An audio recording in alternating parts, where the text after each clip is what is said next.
Will we ever see John Jones versus Alex Pereira? Possibility. I mean, Rogan is pushing me right now to try to make that fight. Just, guys, John Jones is a whole nother. I consider John Jones the greatest combat fighter of all time. John Jones is the nastiest dude ever in the history. And John's got a dark side to him, man. He shoots guns. John Jones is a killer. Alex Pereira has once again stirred the MMA world into a frenzy by calling out John Jones for a potential heavyweight showdown, and this time, he's not just teasing. Please, with all the respect, I was gonna ask for John Jones in the White House, but with everything that happened, it's not the right time to talk. After dismantling Megami at Ankalaev in just over a minute to reclaim the light heavyweight championship, Pereira revealed that he actually had a speech ready to challenge John Jones right after the fight, but instead he chose to dedicate his post-fight words to Jones' late brother, Arthur. Even so, in later interviews, Pereira made his intentions clear. His next step is to fight Jones, ideally on the highly anticipated White House event card. For him, that's the kind of battle that would etch his name even deeper into UFC history. Becoming a 3-division world champion is something no one has ever done, and Pereira seems ready to take that leap, even if it means stepping into the cage with one of the greatest fighters of all time. John Jones reacts to Alex Pereira paying tribute to his brother. Alex Pereira asked the UFC fans in the arena for a moment of silence to honor John Jones' late brother, Arthur Jones. Jones reacted to Pereira's tribute, saying, "Wow, Alex." Well, one thing I want to talk about MMA real quick, Rampage, with you, and I'm being serious and mighty, and then I want to hear your opinion. Our Jackson Podcast Discord keeps asking, Rampage, what do you think of John Jones versus Alex Pereira? If they were to fight, how would Alex Pereira fight? How would John Jones fight? Who would win? You've obviously been able to spar with Alex, and you've been able to fight John Jones. And then, Mighty, I'll let you run at this, but how do you think that would go, Rampage? Honestly, I think John Jones will poke him in the eye right off the bat. Oh, my God. What? You asked me a serious question. No, I'm telling you, seriously. That ain't in John Jones' repertoire. He ain't doing all that. It happened one time against you. One time? DC. Everybody else who John Jones fought, and they was doing a little bit better than John Jones wanted them to. I poke you, and he'll kick your knee backwards. So who wins? You know what? I never say anything against Alex Pereira because he's a man, but I think that John Jones would find a way to get him to the ground and try to submit him. Yeah. You don't think that he would try to sit there and stand up with him? No, John Jones wouldn't. He's too intelligent. I mean, you look what John Jones did to Cyril Gahn, right? He didn't stand with Cyril Gahn. Yeah. And Cyril Gahn comes from a striking background. He moved and took him down and ground upon him and submitted him with a very easy submission. Right away too, right? Right away. So I think that's how the fight would go down. And John Jones is also a big presence inside the octagon. So I think John Jones wouldn't have a hard time with Alex Pereira, especially if John Jones can address that calf kick, because when you watch Alex fight, he uses that calf kick to get a response. I want to see something. You need to do something. You're going to do something, I'm going to come forward. This challenge might actually be music to John Jones' ears. The former heavyweight champion has been hinting at a comeback for months, with his main goal being a return fight on the historic White House card. Jones, who announced an early retirement earlier this year, has been waiting for the right opportunity to step back into the octagon, and a super fight with Pereira could be the perfect way to do it. However, as exciting as that sounds, UFC President Dana White isn't completely convinced. He's been open about his concerns over both men being part of such a monumental event. Jones, in his eyes, isn't the most reliable fighter when it comes to following through, and Pereira's sudden interest in jumping weight classes again has made the UFC boss a little uneasy. What is your hesitation about him going up to heavyweight? We thought he was a middleweight. He was a middleweight, and he's going to jump up 2 weight classes in the UFC. He's in a division that there's still some interesting fights. I don't know. Just don't see why, unless he wants to retire, why throwing him in at heavyweight makes any sense. White has expressed hesitation about Pereira's move to heavyweight, insisting that there are still plenty of fights for him to take care of at light heavyweight before thinking about another division. He's also made it clear that moving up 2 weight classes is no small task. In boxing, it might not seem like much, but in MMA, the difference between 205 pounds and heavyweight is huge. White worries that Pereira, who only recently fought as a middleweight, might be putting himself at unnecessary risk by facing fighters much larger than him. The UFC CEO admitted that he would rather see Pereira defend his title currently again before thinking about climbing further up the ladder. We got to start with the main event. I mean, Pereira was obviously one of the biggest stars in the sport, but after a performance like that, it just seems like he could really be the face of this organization at this point. Yeah, you know, people love him. People love the way he fights, and can't be bummed out with the way he performed this evening. So he seemed to tease that maybe he was going to call for a Jon Jones fight, but then kind of pulled it back after, you know, learning about Arthur. Is him going to heavyweight something you would entertain at this point? So today I was at work and had a bunch of meetings over there this afternoon, and I went over to the PI, and he was over in the PI. And I'm like, well, you're the last guy I expected to see here today. What are you doing here? And they're telling me, we want to fight at heavyweight. I said, how about we win tonight and focus on tonight, and then we can talk about, you know, heavyweight. And I don't know. You know, there's still fights here in this division, but we'll see. I mean, this guy has been an absolute stud for us. He's on vacation in Australia, flies over and fights because, you know, somebody fell out. He fights when he's hurt. He doesn't care. He wants to fight everybody. He wants to move up to heavyweight. You know, he's a dream to have in this organization.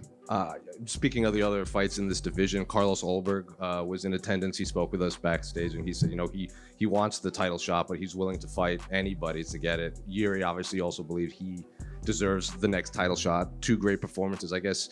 Is that a Tuesday conversation, or do you already kind of know what's next for them? Yeah, I think there's a lot of things to talk about on Tuesday after tonight. Yeah. But Pereira's ambitions have never been small. The Brazilian powerhouse has been talking about the heavyweight move ever since leaving middleweight behind. The thought of capturing a third championship has been driving him for years, and with each victory, that dream has seemed more realistic. Ahead of UFC 320, he even admitted that cutting down to light heavyweight was becoming increasingly difficult, hinting that his body might already be more suited to a heavier division. At 38, Pereira's time in the sport might be limited, and he seems eager to make the most of it while he's still in his prime. You said you're interested in a super fight. Can you elaborate on that? Is it the winner of Tom Aspinall and Ciryl Gane, or it sounded like maybe before everything happened with Jon Jones in his personal life, you were maybe planning a call out of him?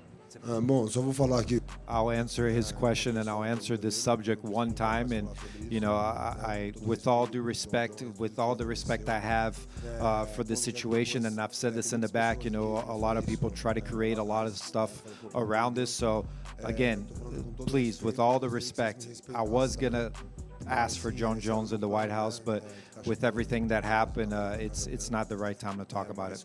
If you did go to heavyweight, we're seeing now a lot that the champions have to vacate their belt when they're moving up. Are you willing to part ways with that title if you go to heavyweight? I don't think that's needed. Everyone knows how often I fight, so that's not going to be an issue. When Dana White was in here, he didn't seem over the moon about the idea of you fighting at heavyweight. If you could send a message to him, I'm sure you'll have meetings and stuff, but what would your pitch be to move up to heavyweight? Quando o Dana estava aqui, ele não parecia tão empolgado com essa ideia, né? Mas se você pudesse mandar um recado, claro que você vai ter uma reunião, mas se puder mandar um recado pro Dana. Não precisa. A gente já teve conversa lá atrás. No need. We already talked backstage. What did he say? O que ele falou? Segredo. It's a secret. His recent win over Magomed Ankalaev added another layer to his incredible story. And when they first met at UFC 313 earlier this year, Ankalaev defeated Pereira by unanimous decision, ending his initial reign as the light heavyweight champion. But at UFC 320, Pereira returned the favor in brutal fashion, knocking Ankalaev out just 80 seconds into the first round. He charged forward with his trademark power, landing a crushing right hand that sent the Russian stumbling backward. Once Ankalaev hit the ground, Pereira unleashed a barrage of elbows until the referee had no choice but to stop the fight. The win not only earned him revenge, but also made him a two-time light heavyweight champion, an accomplishment only achieved by Jon Jones and Randy Couture before him. Alex, first of all, congratulations on the victory. Did you know you were going to fight him as aggressively as you did because of how injured you were in the first fight and how you wanted to correct that in the second fight? Or did you just get in there and feel the emotions of the moment? Não. Isso tudo faz parte do plano. Algumas semanas atrás, o Glover deu entrevista e avisou. Falou, pô, a Tamba é diferente, primeiro round vocês já vão ver com essa convicção, né? Mas ninguém acreditou. No, that was all part of the plan. And Glover even did an interview and he said, you guys are going to see the difference in the first round. So it was all planned out. Interestingly, Pereira's triumph came with a cost. After the fight, he could be seen checking his right foot, wincing as he tried to put weight on it. Later, he explained that he suspected a fracture occurred during the bout. According to him, he had planned to use inside leg kicks as part of his strategy, similar to one Jan Blachowicz had done successfully against Ankalaev in the past. However, one of those kicks landed awkwardly on the tip of his foot when Ankalaev switched stances, likely causing the injury. Despite that setback, Pereira showed no signs of slowing down during the fight, and his performance was nothing short of dominant. Even with a potentially broken foot, he managed to reclaim his title and set his sights even higher. How's your toe? I saw you were grabbing it at the end. Como é que tá o pé e o dedo do pé? Bom, acho que foi o pé, acho que deve ter quebrado, eu não sei. Pô, eu tava chutando ele, pô, eu tava com uma estratégia muito boa, chutando por dentro ali, que eu vi até na luta do Blachowicz, os dois lutando, e aí eu falei, pô, é uma boa pra mim chutar ali. Ele trocou a base rapidamente, depois do terceiro chute. Então eu tava numa distância muito não legal, pô, chutei, pegou um pouco a ponta do pé e deve ter quebrado, não sei. Yeah, it's my foot, and I'm pretty sure it's broken. But you know, I had a really good strategy that I saw that worked for Blachowicz.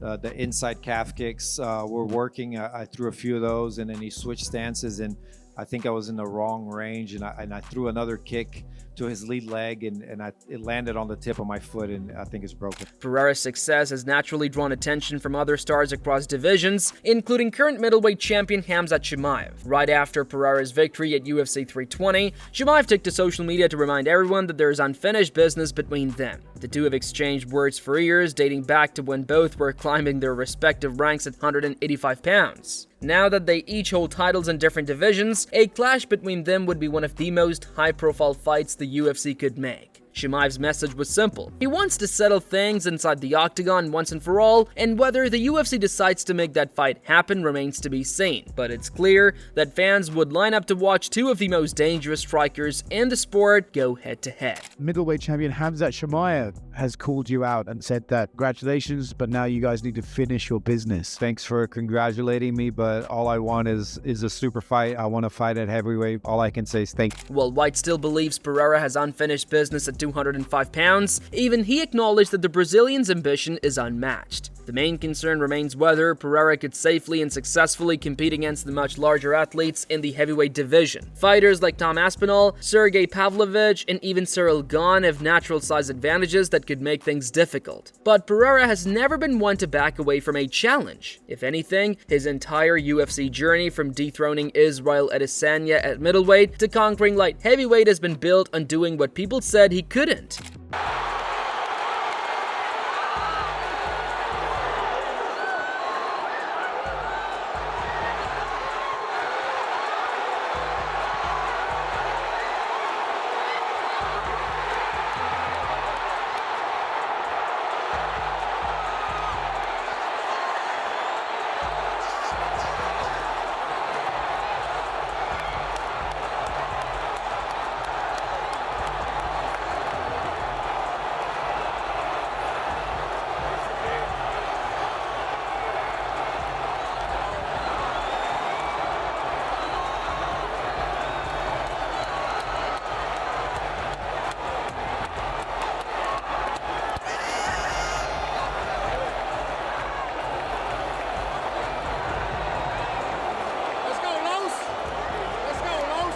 Meanwhile, the conversation around the White House event continues to heat up. Dana White revealed that negotiations for that card haven't even started yet, despite all the speculation. He confirmed that there is no official discussion with President Trump's team or any finalized fight contracts. Even Conor McGregor, who has been vocal about wanting to headline that event for his long-awaited comeback, hasn't signed anything yet. According to White, planning for the production and logistics of the event itself is still in progress, and fight negotiations won't begin until February. While McGregor has made headlines claiming he's already locked in, White insists that nothing has been finalized. What's clear, though, is that both McGregor and Pereira are eyeing the same stage for their next fights, one that could easily become the biggest event in UFC history. He's negotiating directly with the White House about getting the fight.